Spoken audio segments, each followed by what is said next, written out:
ಬಂಧುಗಳೇ ನಮಸ್ಕಾರ, ಹೇಗಿದ್ದೀರಿ ನೀವೆಲ್ಲರೂ? ನಾನು ಸುಬ್ರಹ್ಮಣ್ಯ ಎಸ್ ಹಂಡಿಗೆ. ಬಂಧುಗಳೇ, ಧರ್ಮಸ್ಥಳ ಸೌಜನ್ಯ ಪ್ರಕರಣಕ್ಕೆ ಸಂಬಂಧಪಟ್ಟ ಹಾಗೆ ವ್ಯಾಪಕವಾಗಿ ಚರ್ಚೆ ಆಗ್ತಾ ಇದೆ. ಅದರ ನಡುವೆ ಸಾಕಷ್ಟು ಜನ ಪ್ರಶ್ನೆ ಮಾಡ್ತಾ ಇದ್ದೀರಿ, ನೀವು ಸೌಜನ್ಯ ಪ್ರಕರಣದ ಅಪ್ಡೇಟ್ ಅನ್ನ ನೀಡ್ತಾ ಇದ್ದೀರಿ, ಹಾಗಾದ್ರೆ ಸೌಜನ್ಯ ಪ್ರಕರಣದ ಸದ್ಯದ ಸ್ಟೇಟಸ್ ಏನು? ಪ್ರಕರಣ ಮುಚ್ಚಿ ಹೋಯ್ತಾ? ಆಕೆಗೆ ನ್ಯಾಯ ಸಿಗುತ್ತಾ? ಮುಂದೇನಾಗುತ್ತೆ? ಈ ರೀತಿಯಾದಂತಹ ಪ್ರಶ್ನೆ ಇದೆ. ಈ ವಿಡಿಯೋದಲ್ಲಿ ಆ ಎಲ್ಲ ಪ್ರಶ್ನೆಗಳಿಗೂ ಕೂಡ ನಾನು ಉತ್ತರವನ್ನ ಕೊಡ್ತಾ ಹೋಗ್ತೀನಿ. ಅದಕ್ಕೂ ಮುನ್ನ ಸೌಜನ್ಯ ಪ್ರಕರಣದ ಹಿಂದಿನ ಒಂದಷ್ಟು ಬೆಳವಣಿಗೆಯನ್ನ ಪ್ರಸ್ತಾಪ ಮಾಡಿ ಅದಾದ ಬಳಿಕ ಈಗಿನ ವಿಚಾರಕ್ಕೆ ನಾನಿಲ್ಲಿ ಬರ್ತೀನಿ. ಅದಕ್ಕೂ ಮುನ್ನ ಒಂದು ಕ್ಲಾರಿಟಿಯನ್ನು ಕೊಡ್ತೀನಿ.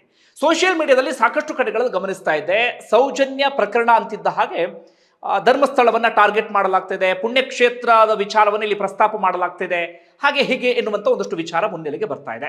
ನಾವೆಲ್ಲರೂ ಕೂಡ ಇಲ್ಲಿ ಅರ್ಥ ಮಾಡ್ಕೊಳ್ಬೇಕಾಗಿರುವಂತಹ ಸಂಗತಿ ಏನಪ್ಪಾ ಅಂದ್ರೆ, ಧರ್ಮಸ್ಥಳ ಎನ್ನುವಂತ ಗ್ರಾಮದಲ್ಲಿ ಮಂಜುನಾಥನ ಸನ್ನಿಧಿ ಇದೆ, ಪುಣ್ಯಕ್ಷೇತ್ರ ಇದೆ, ಹೌದು. ಅದೇ ರೀತಿಯಾಗಿ ಆ ಧರ್ಮಸ್ಥಳ ಗ್ರಾಮದಲ್ಲಿ ಸಾಕಷ್ಟು ಮಂದಿ ವಾಸ ಮಾಡ್ತಾ ಇದ್ದಾರೆ. ಧರ್ಮಸ್ಥಳ ಅನ್ನೋದು ಒಂದು ಗ್ರಾಮ. ಮತ್ತೊಮ್ಮೆ ಹೇಳ್ತಾ ಇದ್ದೀನಿ, ಧರ್ಮಸ್ಥಳದಲ್ಲಿ ಪುಣ್ಯಕ್ಷೇತ್ರ ಇದೆ, ಅದೇ ರೀತಿಯಾಗಿ ಧರ್ಮಸ್ಥಳ ಅನ್ನೋದು ಒಂದು ಗ್ರಾಮ. ಆ ಗ್ರಾಮದಲ್ಲಿ ಒಳಿತೋ ಕೆಡುಕೋ ಯಾವುದಾದ್ರೂ ಘಟನೆ ನಡೆದಂತಹ ಸಂದರ್ಭದಲ್ಲಿ ನಾವು ಆ ಗ್ರಾಮದ ವಿಚಾರವನ್ನ ಪ್ರಸ್ತಾಪ ಮಾಡಬೇಕಾಗುತ್ತೆ. ಉದಾಹರಣೆಗೆ ನನ್ನ ಊರು ಹಂಡಿಗೆ, ನನ್ನ ಊರಿನಲ್ಲಿ ಏನೇ ಘಟನೆ ಆದರೂ ಕೂಡ ಹಂಡಿಗೆ ಅಂತಲೇ ಶುರು ಮಾಡಬೇಕಾಗತ್ತೆ. ಅದು ಒಳಿತಾಗಿರಬಹುದು, ಕೆಡುಕಾಗಿರಬಹುದು. ಈ ಘಟನೆ ನಡೆದಿದ್ದೆಲ್ಲಿ? ಸೌಜನ್ಯ ಎನ್ನುವಂತ ಹೆಣ್ಣು ಮಗಳನ್ನ ಅತ್ಯಂತ ಭೀಕರವಾಗಿ ಪ್ರಾಣ ತೆಗೆದಿದ್ದೆಲ್ಲಿ? ಅದೇ ಧರ್ಮಸ್ಥಳ ಎನ್ನುವಂತ ಆ ಗ್ರಾಮದಲ್ಲಿ, ಧರ್ಮಸ್ಥಳದ ಪುಣ್ಯಕ್ಷೇತ್ರಕ್ಕೆ ಹೋಗುವಂತ ರಾಜಮಾರ್ಗದ ಬದಿಯಲ್ಲಿ. ಹೀಗಾಗಿ ಧರ್ಮಸ್ಥಳದಲ್ಲಿ ನಡೆದಂತಹ ಘಟನೆ ಆದಂತಹ ಕಾರಣಕ್ಕಾಗಿ ನಾವಿಲ್ಲಿ ಧರ್ಮಸ್ಥಳದ ಸೌಜನ್ಯ ಅಂತಾನೆ ಬಳಸಬೇಕಾಗತ್ತೆ. ಅದರ ಆಚೆಗೆ ಅದನ್ನ ಟಾರ್ಗೆಟ್ ಮತ್ತೊಂದು ಮಗದೊಂದು ಅನ್ನುವಂತ ಹೇಳುವ ವಿಚಾರದಲ್ಲಿ ಯಾವುದೇ ಅರ್ಥವೂ ಕೂಡ ಇರೋದಿಲ್ಲ. ಇನ್ನೊಂದಷ್ಟು ಜನರು ವಾದ, ಮಂಜುನಾಥ ಸ್ವಾಮಿಯನ್ನೇ ನೀವು ಪ್ರಶ್ನೆ ಮಾಡ್ತಿದ್ದೀರಿ, ಮಂಜುನಾಥ ಸ್ವಾಮಿಯನ್ನೇ ಬೇರೆ ಬೇರೆ ರೀತಿಯಲ್ಲಿ ದೂಷಿಸಲಾಗ್ತಿದೆ, ನಿಂದಿಸಲಾಗ್ತಿದೆ, ಈ ರೀತಿ ಒಂದಷ್ಟು ಮಾತುಗಳೆಲ್ಲವೂ ಕೂಡ ಕೇಳಿ ಬರ್ತಾ ಇದೆ. ಬಂಧುಗಳೇ, ನಾವೆಲ್ಲರೂ ಕೂಡ ಇಲ್ಲಿ ಅರ್ಥ ಮಾಡ್ಕೊಳ್ಬೇಕಾಗಿರುವಂತಹ ಸಂಗತಿ ಏನು ಗೊತ್ತಾ? ಈ ಸೌಜನ್ಯಗಳನ್ನ ಅತ್ಯಂತ ಭೀಕರವಾಗಿ ಪ್ರಾಣ ತೆಗೆದಿದ್ದು ಯಾವಾಗ ಹೇಳಿ? 2012 ಸಂದರ್ಭದಲ್ಲಿ. ನಾವು ಯಾವ ಇಸವಿಯಲ್ಲಿದ್ದೇವೆ? 2025ನೇ ಇಸವಿಯಲ್ಲಿದ್ದೇವೆ. ಹೆಚ್ಚು ಕಡಿಮೆ 12ರಿಂದ 13 ವರ್ಷ ಆಯ್ತು ಈ ಪ್ರಕರಣ ನಡೆದು. ನೀವು ಯಾವುದೇ ಹಳೆಯ ಪ್ರಕರಣವನ್ನ ನೋಡಿ, ಯಾವುದೂ ಕೂಡ ಚರ್ಚೆಯಲ್ಲಿಲ್ಲ, ಅಥವಾ ಆ ಪ್ರಕರಣಕ್ಕೆ ಸಂಬಂಧಪಟ್ಟಾಗ ಯಾರು ಕೂಡ ಮಾತಾಡ್ತಾ ಇಲ್ಲ. ಬಹುತೇಕ ಪ್ರಕರಣಗಳೆಲ್ಲವೂ ಕೂಡ ಮುಚ್ಚಿ ಹೋಗಿಬಿಟ್ಟಿದ್ದಾವೆ. ಆದರೆ 12ರಿಂದ 13 ವರ್ಷದ ಈ ಹಿಂದಿನ ಪ್ರಕರಣ ಈಗಲೂ ಕೂಡ ಚರ್ಚೆಯಲ್ಲಿದೆ. ನಿಜವಾದಂತ ಅಪರಾಧಿಗಳ ಎದೆಯಲ್ಲಿ ತೌಡು ಕುಟ್ಟಿದ ಹಾಗಾಗ್ತಿದೆ, ಅಥವಾ ನಿಜವಾದಂತ ಅಪರಾಧಿಗಳಿಗೆ ನಡುಕವನ್ನ ಹುಟ್ಟಿಸಿದೆ ಈ ಪ್ರಕರಣ. ಅಂದರೆ ಅದಕ್ಕೆ ಕಾರಣ ಆ ಮಂಜುನಾಥನ ಶಕ್ತಿ. ಆ ಮಂಜುನಾಥನ ಶಕ್ತಿ ಇದ್ದಂತಹ ಕಾರಣಕ್ಕಾಗಿಯೇ, ಅಥವಾ ಆ ಮಂಜುನಾಥ ತನ್ನ 3ನೇ ಕಣ್ಣನ್ನ ತೆರೆದಂತಹ ಕಾರಣಕ್ಕಾಗಿಯೇ ಇವತ್ತು ಆ ಹೆಣ್ಣು ಮಗಳ ಬಗ್ಗೆ ನಾವೆಲ್ಲರೂ ಕೂಡ ಮಾತಾಡ್ತಾ ಇದ್ದೇವೆ. ಆ ಹೆಣ್ಣು ಮಗಳಿಗೆ ನ್ಯಾಯ ಸಿಗಲಿ ಅಂತ ಆಗ್ರಹಿಸ್ತಾ ಇದ್ದೇವೆ. ನಿಜವಾದಂತ ಅಪರಾಧಿಗಳು ನಾವು ಬಚಾವಾದ್ವಿ ಅಂತ ಆರಾಮಾಗಿ ಮೆರಿತಾ ಇದ್ರಲ್ಲ, ಆ ಅಪರಾಧಿಗಳಿಗೆ ಇದೀಗ ಯಾವಾಗ ಏನು ಬೇಕಾದ್ರೂ ಆಗಬಹುದು ಎನ್ನುವ ರೀತಿಯಲ್ಲಿ ನಡುಕ ಶುರುವಾಗಿದೆ. ಜೊತೆಗೆ 2 ರೀತಿಯಲ್ಲಿ ನ್ಯಾಯ ಸಿಗುತ್ತೆ. ಒಂದು ಕಾನೂನು ರೀತಿಯಲ್ಲಿ ನ್ಯಾಯ, ಮತ್ತೊಂದು ಜನತಾ ನ್ಯಾಯ. ನಮ್ಮಲ್ಲಿ ಕಾನೂನು ರೀತಿಯಲ್ಲಿ ಎಲ್ಲಾ ಪ್ರಕರಣಗಳಿಗೂ ನ್ಯಾಯ ಸಿಕ್ಕು ಬಿಡೋದಿಲ್ಲ. ಯಾಕಂದ್ರೆ ಕಾನೂನು ಅದರದ್ದೇ ಆದಂತ ರೀತಿಯಲ್ಲಿ ನೋಡುತ್ತೆ. ಟೆಕ್ನಿಕಲ್ ಎವಿಡೆನ್ಸು, ಆ ಎವಿಡೆನ್ಸು, ಈ ಎವಿಡೆನ್ಸು ಎಲ್ಲವನ್ನೂ ಕೂಡ ಕೇಳುತ್ತೆ. ಹೀಗಾಗಿ ತುಂಬಾ ಸಂದರ್ಭದಲ್ಲಿ ಆ ರೀತಿಯಾಗಿ ನ್ಯಾಯ ಕೊಡೋದು ಕಷ್ಟ ಆಗ್ಬಿಡುತ್ತೆ. ಆಗ ಜನತಾ ನ್ಯಾಯ ಅಂತ ಕರಿತೀವಿ. ಈ ವಿಚಾರದಲ್ಲೂ ಕೂಡ ಹಾಗೆ ಆಗಿದೆ. ಕಾನೂನು ರೀತಿಯಲ್ಲಿ ನ್ಯಾಯ ಸಿಗುವುದು ತಡವಾಗಬಹುದು, ಆದರೆ ಜನತಾ ನ್ಯಾಯಾಲಯದಲ್ಲಿ ಈಗಾಗಲೇ ತೀರ್ಪು ಸಿಕ್ಕಾಗಿದೆ. ಹೇಗೆ ಎತ್ತ ನಿಮ್ಮೆಲ್ಲರಿಗೂ ಕೂಡ ಬಹಳ ಚೆನ್ನಾಗಿ ಗೊತ್ತಿದೆ. ಈಗ ಪ್ರಕರಣದ ವಿಚಾರಕ್ಕೆ ಬರ್ತೀನಿ. 2012ರಲ್ಲಿ ನಡೆದಂತಹ ಘಟನೆ ಇದು, ನಿಮ್ಮೆಲ್ಲರಿಗೂ ಕೂಡ ಗೊತ್ತು. ಆ ಸಂದರ್ಭದಲ್ಲಿ ಬಹಳ ಚರ್ಚೆ ಆಗಿತ್ತು, ಪ್ರತಿಭಟನೆ ನಡೆದಿತ್ತು, ಜೋರಾದಂತ ಆಕ್ರೋಶ ಎಲ್ಲವೂ ಕೂಡ ಇಡೀ ರಾಜ್ಯಾದ್ಯಂತ ವ್ಯಕ್ತವಾಗಿತ್ತು. ಒಂದಷ್ಟು ಮಾಧ್ಯಮಗಳಲ್ಲಿ ಸುದ್ದಿಯೂ ಕೂಡ ಆಗಿತ್ತು. ಅದಾದ ಬಳಿಕ ಸಂತೋಷ್ ರಾವ್ ಎನ್ನುವಂತ ವ್ಯಕ್ತಿಯನ್ನ ಬಂಧಿಸಲಾಗಿತ್ತು. ಸಂತೋಷ್ ರಾವ್ ಅಪರಾಧಿ ಅಲ್ಲ ಅಂತಲೇ ವಾದಿಸಲಾಗ್ತಾ ಇತ್ತು. ಆದರೆ CID, ಲೋಕಲ್ ಪೊಲೀಸ್, CBI ಎಲ್ಲರೂ ಕೂಡ ಸಂತೋಷ್ ರಾವ್ನೇ ಅಪರಾಧಿ ಅಂತ ಹೇಳಿ ಬಿಂಬಿಸುವಂತ ಕೆಲಸವನ್ನ ಮಾಡ್ತಾ ಇದ್ರು. ಅಂತಿಮವಾಗಿ ಸಂತೋಷ್ ರಾವ್ಗೆ 2016ವರೆಗೂ ಕೂಡ ಜೈಲು ಶಿಕ್ಷೆ ಆಗುತ್ತೆ. ಆ ವ್ಯಕ್ತಿ ಚಿತ್ರಹಿಂಸೆಯನ್ನು ಅನುಭವಿಸ್ತಾನೆ. 2017ರಲ್ಲಿ ಜಾಮೀನು ಸಿಗುತ್ತೆ. ಕೊನೆಯದಾಗಿ ಇತ್ತೀಚೆಗೆ ಅಂದ್ರೆ 2023 ಜೂನ್ 16ನೇ ತಾರೀಕು ತೀರ್ಪೊಂದು ಬರುತ್ತೆ, CBI ಕೋರ್ಟ್ನ ತೀರ್ಪು. ಸಂತೋಷ್ ರಾವ್ ನಿರಪರಾಧಿ. ಈತನ ವಿರುದ್ಧ ಯಾವುದೇ ಸಾಕ್ಷಿಯೂ ಕೂಡ ಇಲ್ಲ. ಯಾರನ್ನೋ ದೊಡ್ಡವರನ್ನ, ಪ್ರಭಾವಿಗಳನ್ನ ಬಚಾವ್ ಮಾಡುವಂತ ಉದ್ದೇಶದಿಂದ ಈತನನ್ನ ಫ್ರೇಮ್ ಮಾಡಲಾಗಿದೆ. ಜೊತೆಗೆ ಈ ಪ್ರಕರಣವನ್ನ ದಿಕ್ಕು ತಪ್ಪಿಸುವಂತ ಕೆಲಸವನ್ನ ಅಧಿಕಾರಿಗಳು ಮಾಡಿದ್ದಾರೆ. ಹೀಗಾಗಿ ಅಧಿಕಾರಿಗಳ ವಿರುದ್ಧ ಕ್ರಮ ತೆಗೆದುಕೊಳ್ಳಬೇಕು, ಅಕ್ವಿಟಲ್ ಕಮಿಟಿಯನ್ನ ರಚನೆ ಮಾಡಬೇಕು ಅಂತ ಸ್ವತಃ ಕೋರ್ಟ್ ಹೇಳುತ್ತೆ. ಜಡ್ಜ್ಮೆಂಟ್ ಕಾಪಿಯಲ್ಲಿ ಅಕ್ಷರಶಃ ಜಡ್ಜ್ ತಮ್ಮ ಆಕ್ರೋಶವನ್ನ, ಸಿಟ್ಟನ್ನ ಹೊರಹಾಕ್ತಾರೆ. ಅಂದ್ರೆ ಪ್ರಕರಣವನ್ನ ಯಾವ ರೀತಿಯಾಗಿ ಮಣ್ಣು ಮುಚ್ಚುವಂತ ಕೆಲಸವನ್ನ ಮಾಡಲಾಯಿತು, ಯಾವ ರೀತಿಯಾಗಿ ಸಾಕ್ಷಿಯನ್ನು ನಾಶಪಡಿಸಲಾಯಿತು ಅಂತ ಹೇಳಿ. ನಾವು ಈ ಪ್ರಕರಣಕ್ಕೆ ಎಂಟ್ರಿ ಕೊಟ್ಟಿದ್ದು ಕೂಡ ಅದೇ ಸಂದರ್ಭದಲ್ಲಿ. ಅಂದ್ರೆ ಯಾವಾಗ ತೀರ್ಪು ಬರುತ್ತೋ ಆಗಲೇ ನಾನು ಕೂಡ ಸುದ್ದಿಯನ್ನ ಪ್ರಸಾರ ಮಾಡೋದಕ್ಕೆ ಶುರು ಮಾಡಿಕೊಂಡೆ. ಸ್ವತಃ ಧರ್ಮಸ್ಥಳಕ್ಕೆ ಹೋದೆ, ಸ್ಪಾಟ್ ಅನ್ನ ನಿಮ್ಮ ಮುಂದೆ ಇಟ್ಟೆ, ಅದಕ್ಕೆ ಸಂಬಂಧಪಟ್ಟವ್ರನ್ನ ಮಾತಾಡಿಸ್ದೆ, ಸಾಕಷ್ಟು ವಿಚಾರಗಳನ್ನ ಜನರ ಮುಂದಿಡುವಂತ ಕೆಲಸವನ್ನ ಮಾಡಿದೆ. ಆದ್ರೆ ಈಗ ಸಿಗ್ತಿರುವಂತಹ ಬೆಂಬಲ ಆಗ ಅಷ್ಟಾಗಿ ಸಿಗ್ಲಿಲ್ಲ. ಬೇರೆ ಬೇರೆ ಕಾರಣಗಳಿರಬಹುದು, ನನಗೇನೋ ಗೊತ್ತಿಲ್ಲ. ಆಗ ಆದಂತಹ ಬೆಳವಣಿಗೆ ಅಂದ್ರೆ ನಮ್ಮ ಒಂದಷ್ಟು ವಿಡಿಯೋಗಳು ಡಿಲೀಟ್ ಆಯ್ತು. ಅಂದ್ರೆ ಈ ಯೂಟ್ಯೂಬ್ಗೆ ಒಂದಷ್ಟು ನೋಟಿಸ್ ಬರೋದಕ್ಕೆ ಶುರುವಾಯಿತು, ವಿಡಿಯೋವನ್ನ ಡಿಲೀಟ್ ಮಾಡಬೇಕು ಎನ್ನುವ ರೀತಿಯಲ್ಲಿ ನಮಗೆ ಪರ್ಸನಲ್ ಆಗಿ ನೋಟಿಸ್ ಬರೋದಕ್ಕೆ ಶುರುವಾಯಿತು. ಹೀಗಾಗಿ ಒಂದಷ್ಟು ಲೀಗಲ್ ಬ್ಯಾಟಲ್, ಲೀಗಲ್ ಫೈಟ್ ಅಂಥದ್ದೆಲ್ಲವೂ ಕೂಡ ನಡೀತು. ಅದರ ಜೊತೆಗೆ ಬೇರೆ ಬೇರೆ ರೀತಿಯಲ್ಲೂ ಕೂಡ ಒಂದಷ್ಟು ಸಮಸ್ಯೆ, ಸಂಘರ್ಷ ಅಂಥದ್ದೆಲ್ಲವೂ ಕೂಡ ಆಯಿತು. ಆದರೆ ನಿರಂತರವಾಗಿ ನಾನು ಸೌಜನ್ಯ ಪ್ರಕರಣಕ್ಕೆ ಸಂಬಂಧಪಟ್ಟ ಹಾಗೆ ಅಪ್ಡೇಟ್ ಅನ್ನು ಕೊಡ್ತಾ ಇದ್ದೆ. ಇಲ್ಲಿವರೆಗೆ ಯಾವುದೇ ಅಪ್ಡೇಟ್, ಯಾವುದೇ ಸುದ್ದಿಯನ್ನು ಕೂಡ ಬಿಟ್ಟಿಲ್ಲ. ಕೇವಲ ಸೌಜನ್ಯಳಿಗೆ ಸೀಮಿತವಾಗಿ ಸುದ್ದಿಯನ್ನು ಪ್ರಸಾರ ಮಾಡ್ತಾ ಇದ್ದೆ. ನನ್ನನ್ನು ಸೇರಿದಂತೆ ಒಂದಷ್ಟು ಜನರ ಪ್ರಶ್ನೆ ಅಂದ್ರೆ, ಬೇರೆ ಯಾವುದೂ ಕೂಡ ತಲೆಯಲ್ಲಿಲ್ಲ ಅಥವಾ ಬೇರೆ ಯಾವುದೂ ಕೂಡ ಇಲ್ಲಿಲ್ಲ. ಸೌಜನ್ಯ ಎನ್ನುವಂಥ ಹೆಣ್ಣು ಮಗಳನ್ನ ಅತ್ಯಂತ ಭೀಕರವಾಗಿ ಸಾಯಿಸಿದ್ದು ಹೌದು, ಸೌಜನ್ಯಳನ್ನ ಅತ್ಯಂತ ಕ್ರೂರವಾಗಿ ಕೊಂದಿದ್ದು ಹೌದು. ಹಾಗಾದ್ರೆ ಕೊಂದಿದ್ದು ಯಾರು ಅನ್ನೋದು ನಮ್ಮಲ್ಲಿರುವಂತ ಪ್ರಶ್ನೆ. ಸಂತೋಷ್ ರಾವ್ ಅಂತ ಅಂದ್ಕೊಂಡಿದ್ವಿ, ಸಂತೋಷ್ ರಾವ್ ನಿರಪರಾಧಿ ಅಂತ ತೀರ್ಪು ಬಂತು. ನಿರಪರಾಧಿ ಅಂತ ಬರೀ ತೀರ್ಪು ಬಂದಿದ್ದು ಮಾತ್ರ ಅಲ್ಲ, ಆತನ ವಿರುದ್ಧ ಯಾವುದೇ ಸಾಕ್ಷಿಯೂ ಕೂಡ ಇಲ್ಲ. ಹಾಗಾದ್ರೆ ಸೌಜನ್ಯಳನ್ನ ಬೆಂಕಿ, ಗಾಳಿ, ನೀರು ಬಂದು ಕೊಲ್ಲೋದಿಕ್ಕೆ ಸಾಧ್ಯ ಇಲ್ಲ. ಹಾಗಾದ್ರೆ ಯಾರೋ ಒಬ್ರು ಇಂಥದೊಂದು ಕೃತ್ಯವನ್ನ ಎಸಗಿದ್ದಾರೆ. ಅದು ಯಾರು ಅನ್ನೋದು ಪ್ರಶ್ನೆ.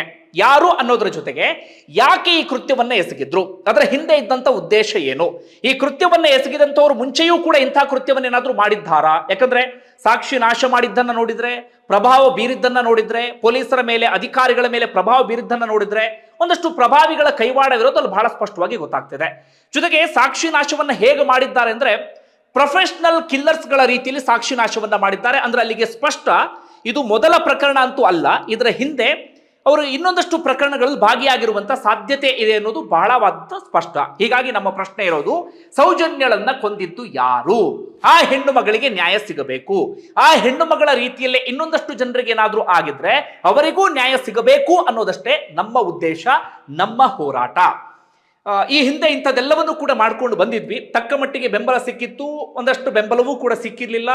ಒಂದಷ್ಟು ಜನ ಬೇರೆ ಬೇರೆ ರೀತಿಯಲ್ಲಿ ನಿಂದಿಸಿದ್ರಿ, ದೂಷಿಸಿದ್ರಿ. ಇದೆಲ್ಲವನ್ನು ಕೂಡ ನಾವು ಫೇಸ್ ಮಾಡಿದ್ದೇವೆ. ಅದರ ನಡುವೆ ಇದೀಗ ಮತ್ತೊಮ್ಮೆ ಈ ಪ್ರಕರಣ ಮುನ್ನೆಲೆಗೆ ಬಂದಿದೆ. ಸಾಕಷ್ಟು ಚರ್ಚೆ ಆಗ್ತಾ ಇದೆ. ಈಗ ಸಾಕಷ್ಟು ಜನರಿಗೆ ತಲುಪಿದೆ. ಜನರಲ್ಲಿ ಒಂದು ರೀತಿಯಾದಂತಹ ಹೋರಾಟ ಮನೋಭಾವ ಬಂದಿದೆ. ಆಕ್ರೋಶವನ್ನ ಹೊರಹಾಕ್ತಿದ್ದಾರೆ, ನ್ಯಾಯ ಬೇಕು ಎನ್ನುವ ರೀತಿಯಲ್ಲಿ ಒತ್ತಾಯಿಸ್ತಾ ಇದ್ದಾರೆ. ಇದು ಖುಷಿಯ ವಿಚಾರ. ಹಾಗಾದ್ರೆ ಎಲ್ಲಿವರೆಗೂ ಬಂತು ಈ ಪ್ರಕರಣ ಅಂತ ನೋಡ್ತಾ ಹೋಗೋದಾದ್ರೆ, ತೀರ್ಪು ಬಂದಾದ ಬಳಿಕ ಇದ್ದಂಥ ಆಪ್ಷನ್ ಏನಪ್ಪಾ ಅಂದ್ರೆ, ಸೌಜನ್ಯ ಪ್ರಕರಣಕ್ಕೆ ಸಂಬಂಧಪಟ್ಟ ಹಾಗೆ ಮರುತನಿಖೆಗೆ ಆಗ್ರಹವನ್ನು ವ್ಯಕ್ತಪಡಿಸಬೇಕಿತ್ತು. ನಿರಂತರವಾದಂತಹ ಹೋರಾಟ ನಡೀತು. ಮಹೇಶ್ ಶೆಟ್ಟಿ ತಿಮ್ರೋಡಿ ಅವರ ನೇತೃತ್ವದಲ್ಲಿ, ಗಿರೀಶ್ ಮಟ್ಟಣ್ಣನವರು, ಹೀಗೆ ಸಾಕಷ್ಟು ಜನ ಈ ಹೋರಾಟದಲ್ಲಿ ಭಾಗಿಯಾದರು. ಒಂದಷ್ಟು ಯೂಟ್ಯೂಬರ್ಸ್ಗಳು ಕೂಡ ಈ ವಿಚಾರಕ್ಕೆ ಸಂಬಂಧಪಟ್ಟ ಹಾಗೆ ಸುದ್ದಿಯನ್ನು ಪ್ರಸಾರ ಮಾಡಿದ್ರು. ಈಗೇನು ಚರ್ಚೆ ಆಗ್ತಿದೆ, ಇದೇ ರೀತಿಯಲ್ಲಿ ಹೆಚ್ಚು ಕಡಿಮೆ 1 ವರ್ಷದ ಹಿಂದೆ ದೊಡ್ಡ ಮಟ್ಟಿಗೆ ಚರ್ಚೆ ಆಗಿತ್ತು. ಕರಾವಳಿಯ ಮೂಲೆ ಮೂಲೆಯಲ್ಲೂ ಕೂಡ ಪ್ರತಿಭಟನೆ, ಹೋರಾಟ ಇಂಥದ್ದೆಲ್ಲವೂ ಕೂಡ ನಡೆದಿತ್ತು. ಅಂತಿಮವಾಗಿ ಹೈಕೋರ್ಟ್ಗೆ ಮರುತನಿಖೆಗೋಸ್ಕರ ಒಂದು ಅರ್ಜಿಯನ್ನು ಸಲ್ಲಿಸಲಾಯಿತು. ಆ ಕಡೆ ಸಿಬಿಐ ಕಡೆಯಿಂದಲೂ ಕೂಡ ಒಂದು ಅರ್ಜಿ ಸಲ್ಲಿಕೆ ಆಯಿತು. ಸಂತೋಷ್ ರಾವ್ನೇ ಅಪರಾಧಿ ಅಂತ ಹೇಳಿ ಅವರು ಕೂಡ ಮೇಲ್ಮನವಿಯನ್ನು ಸಲ್ಲಿಸಿದ್ರು. ಇತ್ತೀಚೆಗಷ್ಟೇ ಹೈಕೋರ್ಟ್ನಲ್ಲಿ ಒಂದು ಸ್ಪಷ್ಟವಾದಂಥ ತೀರ್ಪು ಬಂತು. ಅದೇನಪ್ಪಾ ಅಂದ್ರೆ, ಸಿಬಿಐ ಕೋರ್ಟ್ನ ತೀರ್ಪನ್ನು ನಾವು ಎತ್ತಿ ಹಿಡಿತಾ ಇದ್ದೇವೆ. ಸಂತೋಷ್ ರಾವ್ ನಿರಪರಾಧಿ ಅನ್ನೋದು ದಿಟ. ಸಂತೋಷ್ ರಾವ್ಗೆ ಪರಿಹಾರವೂ ಕೂಡ ಸಿಗಬೇಕು. ಅವರು ಬೇರೆ ವೇದಿಕೆ ಮೂಲಕ ಪರಿಹಾರವನ್ನ ಪಡ್ಕೊಳ್ಳೋಕೆ ಪ್ರಯತ್ನವನ್ನ ಪಡಬೇಕು ಅಂತ ಹೇಳಿ ಕೋರ್ಟ್ ಹೇಳ್ತು. ಮರುತನಿಖೆಯ ಅರ್ಜಿಯನ್ನ ವಜಾಗೊಳಿಸ್ತು. ಮರುತನಿಖೆಗೆ ನಾವು ಸೂಚನೆಯನ್ನ ಕೊಡೋದಕ್ಕೆ ಸಾಧ್ಯ ಆಗೋದಿಲ್ಲ ಅಂತ ಹೇಳಿ ಆಗ ಕೋರ್ಟ್ ತನ್ನ ಅಭಿಪ್ರಾಯವನ್ನ ವ್ಯಕ್ತಪಡಿಸಿತು. ಹೌದು, ಈ ಪ್ರಕರಣ ಮರುತನಿಖೆ ಆಗಲೇಬೇಕಾದಂತ ಪ್ರಕರಣ. ಆ ಹೆಣ್ಣು ಮಗಳಿಗೆ ನ್ಯಾಯ ಸಿಗಬೇಕು, ಹೌದು. ಆದರೆ ಕೋರ್ಟ್ ಕೇಳೋದೇನು? Medical evidence, technical evidence, scientific evidence. ಆದರೆ ಆಗಲೇ ಎಲ್ಲ ಸಾಕ್ಷಿಯನ್ನು ಕೂಡ ನಾಶ ಮಾಡಿಬಿಟ್ಟಿದ್ದಾರೆ, ಎಲ್ಲವನ್ನೂ ಕೂಡ ಮಣ್ಮುಚ್ಚಿ ಬಿಟ್ಟಿದ್ದಾರೆ. ಮರುತನಿಖೆಗೆ ಆದೇಶವನ್ನ ಹೊರಡಿಸಿದ್ರೆ ಸಮಯ ವ್ಯರ್ಥ ಆಗುತ್ತೆ ಹೊರತಾಗಿ ಈ ಪ್ರಕರಣಕ್ಕೆ ಸಂಬಂಧಪಟ್ಟ ಹಾಗೆ ಯಾವುದೇ ಸಾಕ್ಷಿಯೂ ಕೂಡ ಸಿಗೋದಿಲ್ಲ. ಅಂದ್ರೆ ಸಾಕ್ಷಿ ಬಹಳ ಇಂಪಾರ್ಟೆಂಟ್ ಆಗುತ್ತೆ. ಆ ಸಾಕ್ಷಿ ಸಿಗೋದು ಬಹಳ ಕಷ್ಟ ಅಂತ ಅನಿಸ್ತಾ ಇದೆ.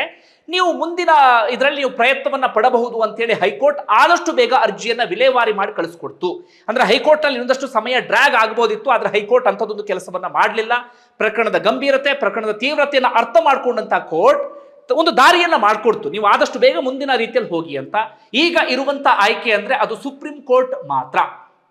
ಹೀಗಾಗಿ ಸುಪ್ರೀಂ ಕೋರ್ಟ್ಗೆ ಅರ್ಜಿಯನ್ನು ಸಲ್ಲಿಸೋದಕ್ಕೆ ಗಿರೀಶ್ ಮಟ್ಟಣ್ಣನವರು ಮತ್ತು ಅವರ ತಂಡ ಈಗಾಗಲೇ ಒಂದಷ್ಟು ಸಿದ್ಧತೆಯನ್ನು ಮಾಡ್ಕೊಳ್ತಾ ಇದೆ. ಅವರ ಲೀಗಲ್ ಟೀಮ್ ಕೂಡ ಅದಕ್ಕೆ ಬೇಕಾದಂತ ತಯಾರಿಯನ್ನು ಮಾಡ್ಕೊಳ್ತಾ ಇದೆ. ಸಾಕಷ್ಟು ಸುಪ್ರೀಂ ಕೋರ್ಟ್ನ ಹಿರಿಯ ವಕೀಲರು ಕೂಡ ಮುಂದೆ ಬಂದಿದ್ದಾರೆ. ಸಾಕಷ್ಟು ಸಾಮಾಜಿಕ ಹೋರಾಟಗಾರರು ಕೂಡ ಸಾಥನ್ನು ಕೊಡ್ತಿದ್ದಾರೆ. ಸದ್ಯದಲ್ಲೇ ಸುಪ್ರೀಂ ಕೋರ್ಟ್ಗೆ ಅರ್ಜಿ ಸಲ್ಲಿಸುವಂತ ಸಾಧ್ಯತೆ ಇದೆ. ಅರ್ಜಿ ಸಲ್ಲಿಸಬೇಕು ಅಂದ್ರೆ ಅದಕ್ಕೆ ಬೇಕಾದಂತ ಎಲ್ಲ ತಯಾರಿಯನ್ನು ಕೂಡ ಮಾಡ್ಕೊಳ್ಬೇಕಾಗತ್ತೆ. ಆ ತಯಾರಿಯೂ ಕೂಡ ಆಗ್ತಾ ಇದೆ. ಈಗ ಸುಪ್ರೀಂ ಕೋರ್ಟ್ ಯಾವ ರೀತಿ ನಿರ್ಧಾರವನ್ನು ತೆಗೆದುಕೊಳ್ಳುತ್ತೆ ಅನ್ನೋದನ್ನ ಕಾದು ನೋಡಬೇಕಾಗಿದೆ. ಹಿಂದಿನ ಸಾಕಷ್ಟು ಪ್ರಕರಣಗಳಲ್ಲಿ 10 ರಿಂದ 12 ವರ್ಷದ ಹಿಂದಿನ ಪ್ರಕರಣ, ಸಾಕ್ಷಿ ನಾಶ ಆದಂತ ಪ್ರಕರಣದಲ್ಲೂ ಕೂಡ ಸುಪ್ರೀಂ ಕೋರ್ಟ್ ಮರು ತನಿಖೆಗೆ ಆದೇಶವನ್ನ ಹೊರಡಿಸಿರುವಂತಹ ಸಾಕಷ್ಟು ಉದಾಹರಣೆ ಇದೆ. ಈ ಪ್ರಕರಣದಲ್ಲೂ ಕೂಡ ಅಂಥದ್ದೊಂದು ನಿರೀಕ್ಷೆ ಇದೆ. ಸುಪ್ರೀಂ ಕೋರ್ಟ್ ಮರು ತನಿಖೆಗೆ ಆದೇಶವನ್ನ ಹೊರಡಿಸಬಹುದು ಅಂತ ಹೇಳಿ. ನಮ್ಮಲ್ಲಿ ಇರುವಂತಹ ಪ್ರಶ್ನೆ ಏನಪ್ಪಾ ಅಂದ್ರೆ, ಹಾಗಾದ್ರೆ ನಮ್ಮ ಕಾನೂನಲ್ಲಿ ಏನು ಮಾಡ್ಕೊಳ್ಳೋಕೆ ಸಾಧ್ಯ ಆಗೋದಿಲ್ವಾ? ಆ ಪುಣ್ಯ ಕ್ಷೇತ್ರದ ಬಳಿ ನಡೆದಂತ ದುರಂತ ಅದು, ಅಥವಾ ಆ ಪುಣ್ಯ ಕ್ಷೇತ್ರದ ಬಳಿ ನಡೆದಂತ ಘಟನೆ ಅದು. ನೀವು ಮರು ತನಿಖೆಗೂ ಕೊಡೋದಿಲ್ಲ, ಅಥವಾ ಮೊದಲ ತೀರ್ಪು ಬಂದ ಸಂದರ್ಭದಲ್ಲಿ ಯಾರು ಅಪರಾಧಿ ಅಂತಲೂ ಕೂಡ ಹೇಳೋದಿಲ್ಲ ಅಂತ ಆದರೆ ಪ್ರಶ್ನೆ ಮಾಡಲೇಬೇಕಲ್ಲ, ಯಾರು ಅಪರಾಧಿಗಳು ಅನ್ನೋದು ಗೊತ್ತಾಗಲೇಬೇಕು. ಈಗ ಮರು ತನಿಖೆ ಆದ ನಂತರ ಸಾಕ್ಷಿ ಸಿಗುತ್ತೋ ಇಲ್ವೋ ಮುಂದೇನಾಗತ್ತೆ ಅದು ನಂತರದ ವಿಚಾರ. ಮರು ತನಿಖೆಯ ಒಂದು ಪ್ರೋಸೆಸ್ ಆದ್ರೂ ಶುರುವಾಗಬೇಕಲ್ಲ. ಆಗ ಮಾತ್ರ ಪ್ರಕರಣಕ್ಕೆ ಸಂಬಂಧಪಟ್ಟಾಗ ಏನಾದ್ರೂ ಬೆಳವಣಿಗೆ ಆಗೋದಿಕ್ಕೆ ಸಾಧ್ಯ, ಆಗ ಮಾತ್ರ ಏನಾದ್ರೂ ಸಿಗೋದಿಕ್ಕೆ ಸಾಧ್ಯ. ಈಗ ಟೆಕ್ನಿಕಲಿ ನಾವು ತುಂಬಾ ಮುಂದೆ ಇದ್ದೇವೆ. ಎಂತೆಂಥ ಪ್ರಕರಣಗಳನ್ನು ಭೇದಿಸಲಾಗುತ್ತೆ. ಈ ಪ್ರಕರಣದಲ್ಲಿ ಸರಿಯಾದಂತ ಒಂದು ಅಧಿಕಾರಿಯ ನೇತೃತ್ವದಲ್ಲಿ ಒಂದು SIT ಅನ್ನು ರಚನೆ ಮಾಡಿದ್ರೆ, ಹಿಂದೆ ಮಧುಕರ್ ಶೆಟ್ಟಿ ಇದ್ರು ನೋಡಿ, ಅವರು ತೀರ್ಕೊಂಡಿದ್ದಾರೆ. ಆ ರೀತಿಯಾದಂಥ ಡೈನಾಮಿಕ್ ಅಧಿಕಾರಿಗಳ ನೇತೃತ್ವದಲ್ಲಿ ಒಂದು SIT ಅನ್ನು ರಚನೆ ಮಾಡಿದ್ರೆ ಏನು ಬೇಕಾದ್ರೂ ಮಾಡೋದಕ್ಕೆ ಸಾಧ್ಯ ಇದೆ.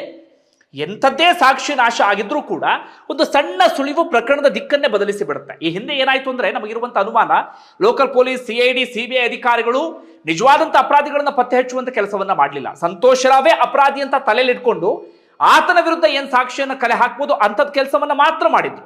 ಈಗ ಮರು ತನಿಖೆಗೆ ಆದೇಶವನ್ನ ಹೊರಡಿಸಿದ್ರೆ ಸಂತೋಷ್ ರಾವ್ನು ತಲೆಯಲ್ಲಿ ಇಟ್ಕೊಂಡು ಇನ್ಯಾರು ಇರಬಹುದು ಅಪರಾಧಿಗಳು ಅಂತ ಪತ್ತೆ ಹಚ್ಚುವಂತ ಕೆಲಸವನ್ನ ಮಾಡಬೇಕಾಗತ್ತೆ.